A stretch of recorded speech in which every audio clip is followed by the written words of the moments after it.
بسم اللہ الرحمن الرحیم۔ السلام علیکم محترم ناظرین، ہمارے چینل اسلامک انفارمیشن میں آپ سب کو خوش آمدید۔ 1,24,000 انبیاء کرام میں سے سب سے پہلے نبی اور سب سے پہلے انسان حضرت آدم علیہ السلام ہیں، جن کو اللہ تعالیٰ نے بنا ماں باپ کے پیدا کیا تھا۔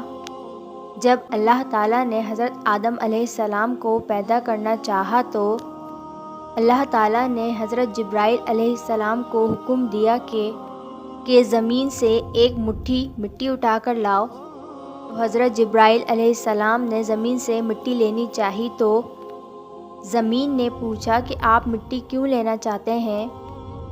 آپ نے فرمایا کہ اللہ اس مٹی سے انسان کو بنائے گا جو زمین پر اللہ کا خلیفہ ہوگا۔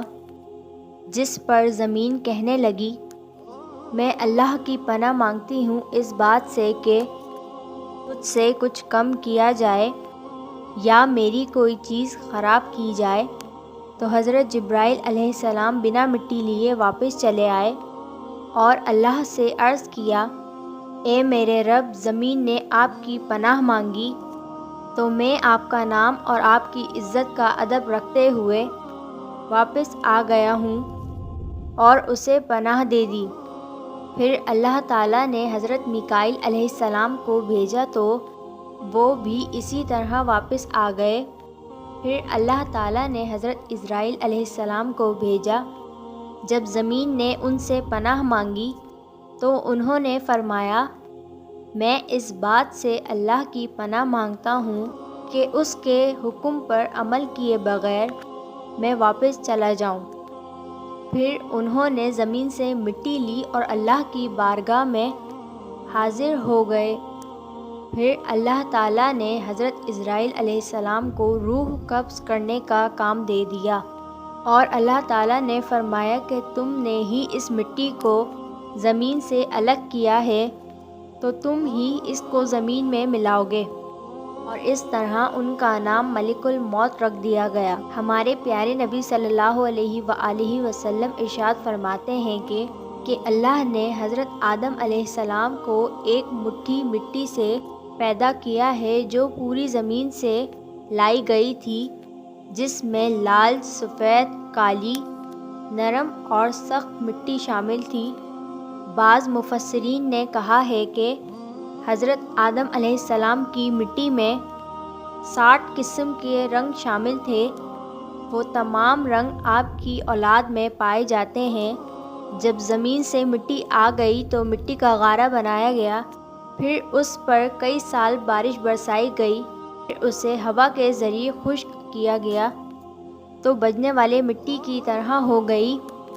پھر فرشتوں کو حکم ہوا کہ اس کو میدان عرفات، پھر اسے ہوا کے ذریعے خشک کیا گیا تو بجنے والے مٹی کی طرح ہو گئی۔ پھر فرشتوں کو حکم ہوا کہ اس کو میدان عرفات کے پاس وادی نعمان میں رکھ دو۔ اس کے بعد اللہ تعالیٰ نے اپنی دست قدرت سے حضرت آدم علیہ السلام کا پتلا بنایا۔ جب حضرت آدم علیہ السلام کا وجود بن گیا تو فرشتوں نے پہلے کبھی ایسی شکل و صورت نہ دیکھی تھی جو بہت خوبصورت تھی۔ وہ حضرت آدم علیہ السلام کا چہرہ دیکھ کر بڑے حیران ہوئے۔ پھر 40 سال تک پتلے کی صورت میں وہ ایسے ہی بے جان رہا۔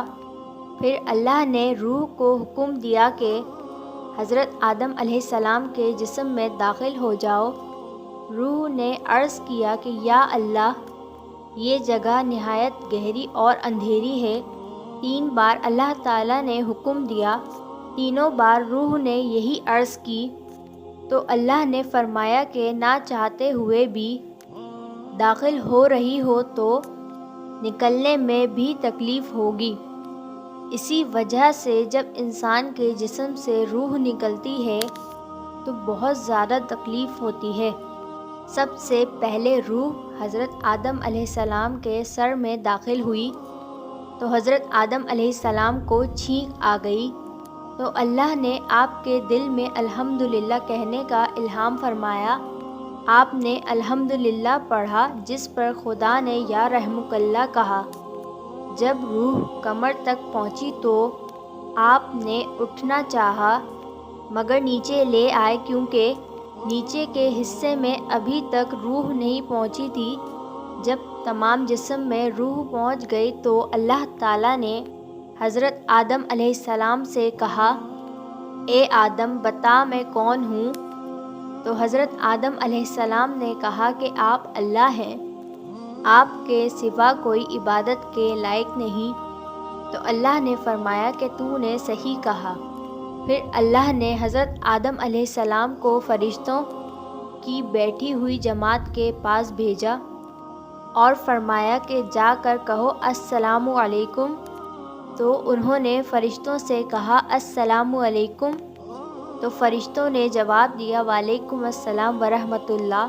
پھر اللہ نے کہا، اے آدم یہ تمہارا اور تمہاری اولاد کا آپس میں سلام ہے۔ تو اس طرح سے حضرت آدم علیہ السلام جو کہ پہلے نبی اور پہلے انسان تھے، اس طرح ان کی تخلیق ہوئی۔ سبحان اللہ۔